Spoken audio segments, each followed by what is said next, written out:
Ok, bonjour tout le monde. Aujourd'hui, dans la catégorie capsule financière, j'ai une invitée spéciale qui est Maude Salomon et qui est aussi une spécialiste en stratégie financière.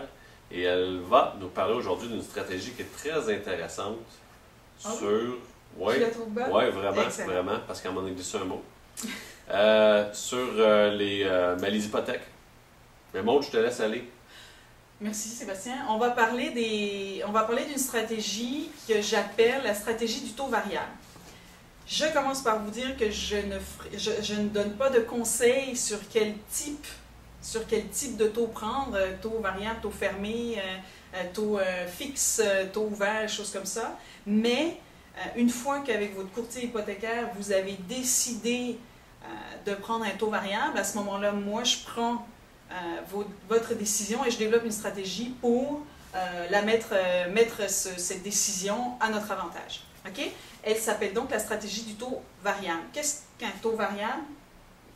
Très, très rapidement, et puis c'est pas la définition précise, mais c'est pour qu'on comprenne un petit peu de quoi on parle. Un taux variable, c'est un taux qui varie selon les marchés. Contrairement au taux fixe. Contrairement au taux fixe qui est fixe sur votre terme. Fait que le taux variable, lui, il peut, aujourd'hui, vous avez signé à 2, et puis après-demain, il peut être à 2,75, mais il peut aussi être à 1,75. C'est un taux variable qui varie selon les marchés. C'est beau? Fait que cette stratégie du taux variable que j'ai développée, elle est par rapport au taux le plus populaire, au type... au terme le plus populaire, c'est ça? Oui, au type de taux le plus populaire au Canada, qui est de 5 ans, c'est 5 ans fermés. Qu'est-ce que je fais? Je prends votre paiement que vous faites en taux variable, je prends le paiement que vous feriez si vous aviez pris 5 ans fermés, et je fais la différence. Et cette différence-là, on la place. On la place dans quoi? Mais on a le choix.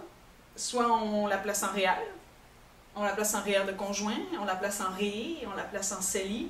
Là encore, il va falloir voir où est l'avantage, mais la différence que vous octroyez en prenant un taux variable versus un taux 5 ans fixe fermé, à ce moment-là, on l'utilise à votre avantage et on fait un placement avec l'argent que vous avez eu en plus, ce qui va nous aider à avancer dans d'autres sphères, que ce soit la retraite, que ce soit les études, que ce soit le CELI, compte d'épargne libre d'impôt. Il y a plein d'idées, on s'en reparle un petit peu plus tard sur les différentes idées, mais pour l'instant, l'idée principale qui est la stratégie du taux variable, c'est de dire, je prends ce que j'aurais payé si j'avais pris 5 ans fixes, fermés, ouais.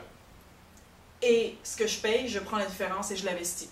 Génial. C'est comme commencer à investir de l'argent sans se casser la tête. C'est exactement ça. Génial. Super. Merci. C'était Sébastien Cloutier pour le courtier qui dit vrai, ainsi que Maude Salomon pour msalomon.ca. Merci beaucoup.